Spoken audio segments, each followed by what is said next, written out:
and she said, "Oh my gosh, I can see my husband up there, and he has a child in his arms, and that's my child."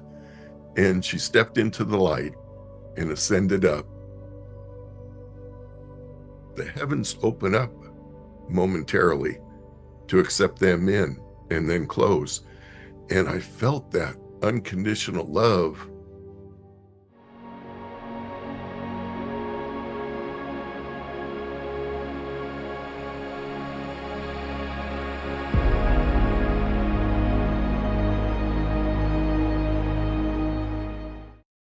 Before the NDE, at about 2.5 years old, I woke up in the middle of the night, mostly because I needed to use the restroom. But when I woke up, I realized there was a flame on my chest, and it was red with kind of blue, light blue colors to it. And I thought, oh my gosh, I'm on fire. And so I took my hands and kept trying to swat it out and put it out. And each time my hand went down, it would move. And then, and it would move. And each time it was moving. And I thought, this is different. I can't put the fire out. So I stopped, and it slowly diminished down to nothing and disappeared. And I heard words, something to the effect of, everything's going to be okay. And I thought, wow. So I got up, used the restroom, came back, and I thought, oh, my covers are going to be burned. I'm going to get in trouble in the morning. So I straightened them out, and there were no burn marks anywhere. And I thought, wow, what was that? So the next morning, I told my mom about it, and she said, oh, you were probably just dreaming, dismissing it. And so I thought, okay, well, maybe I was just dreaming, but it was very real. And I really don't think I was dreaming. And then the NDE happened at about 3.5 years old. We were down at a local beach in Pacific Road called Lovers Point Beach. And it's a place where a lot of people go, especially on a nice summer day. And I was playing in the water with other children, and somehow I lost my footing, and the water swept me out. Because as the waves come in, they pull underneath. And the next thing I knew, I popped up a good 15, 20 feet out, close to the pier that is in that area. It's a large pier and I thought, oh my gosh, I'm not supposed to be here. And then everything went black.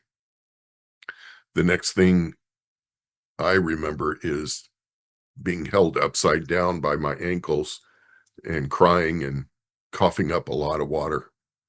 Back then, people didn't know CPR, and so it was a way of getting the water out.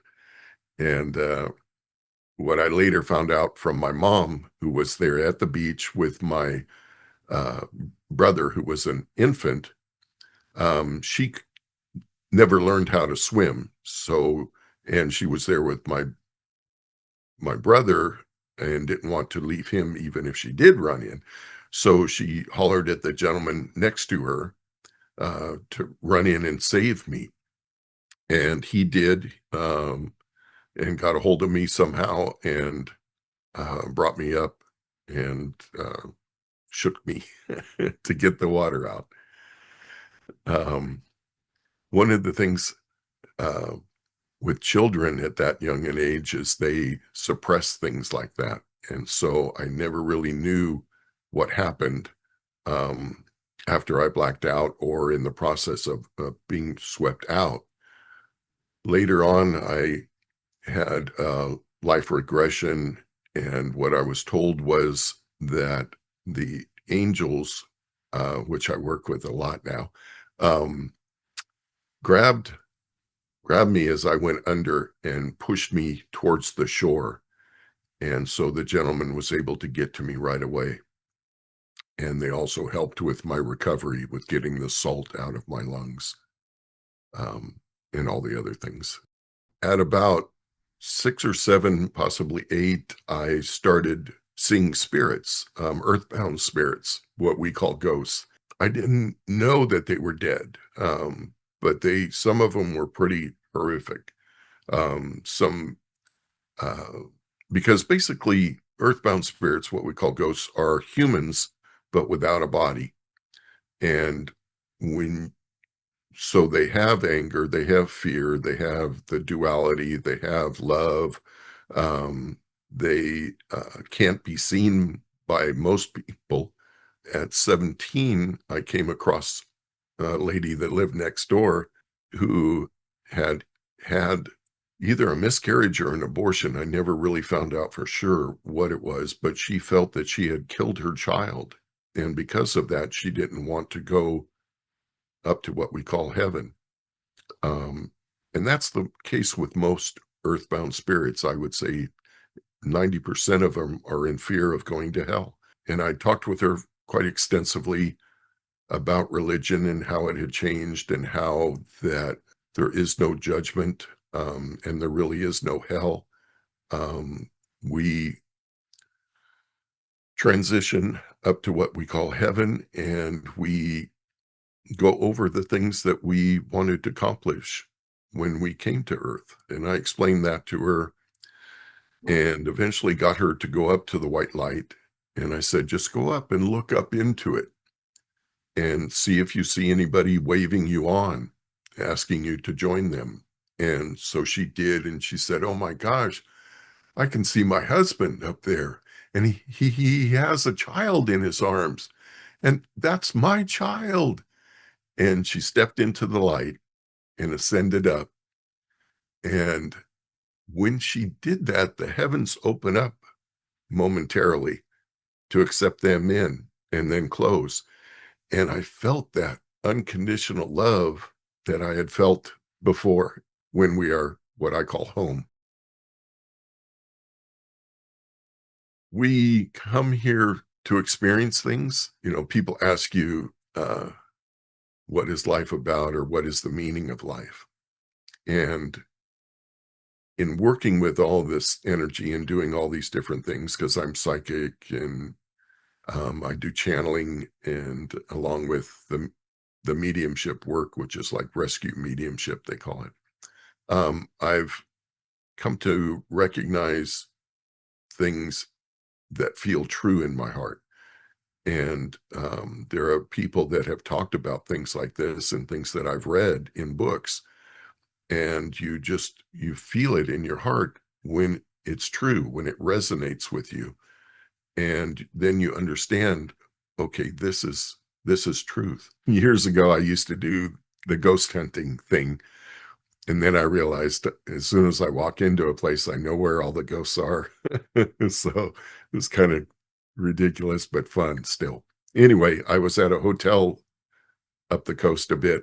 We were sitting down and eating lunch and just got done. And I stood up, and this little girl who was in spirit form came up to me and said, "Hi, how are you?" And I said, "I'm doing really good." "That's amazing." And she goes, "What's amazing?" I said, "That you look like a little girl, but actually you're a man." And she said, "How do you know that?" And I said, "Because your energy is that of a man, but you're a little girl. Why do you portray yourself like a little girl?"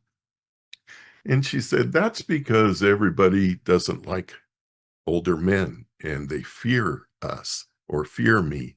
And when I'm an older man or a young girl, people will talk to me and give me the time of day, so to speak."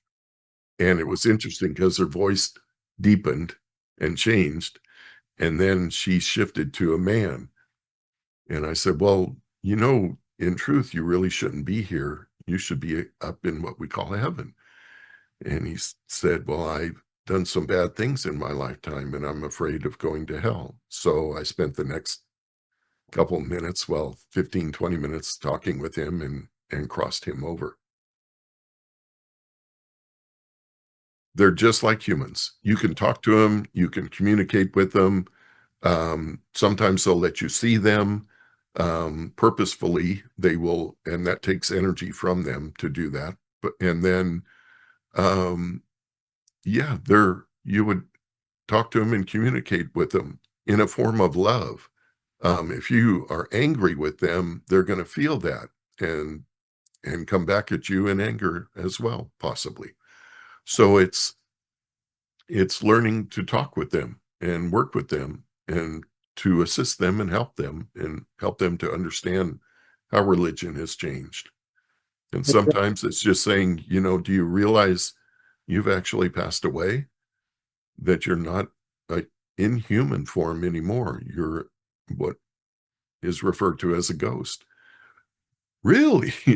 Well, that makes sense because nobody pays attention to me. I walk up to people and talk to them, and they don't even look at me. It's not that it's not there, but they don't understand it because it's so different.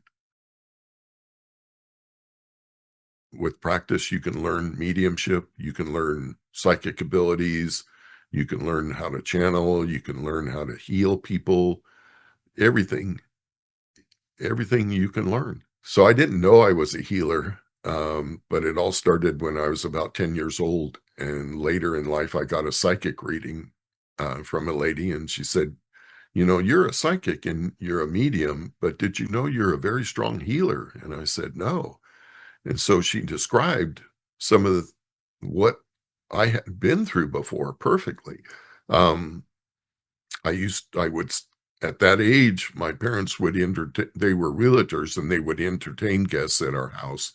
And these people would come and sit next to me and unload all their problems. And I would get locked into them and nothing around me would matter.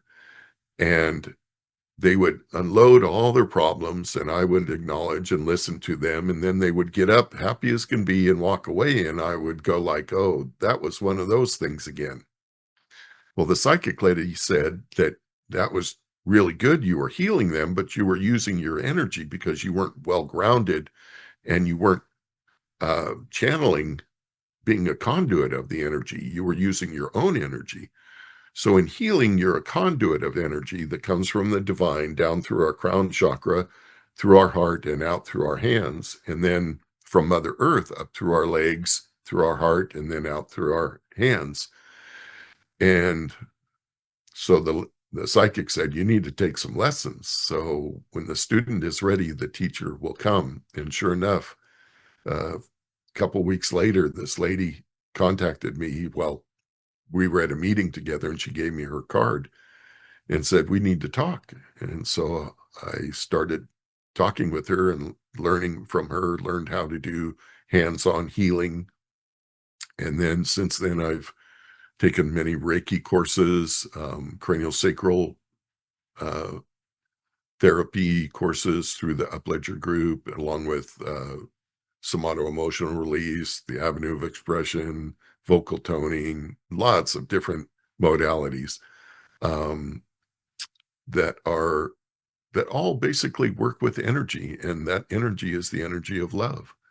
Love is the most powerful energy there is, and that's really what heals people.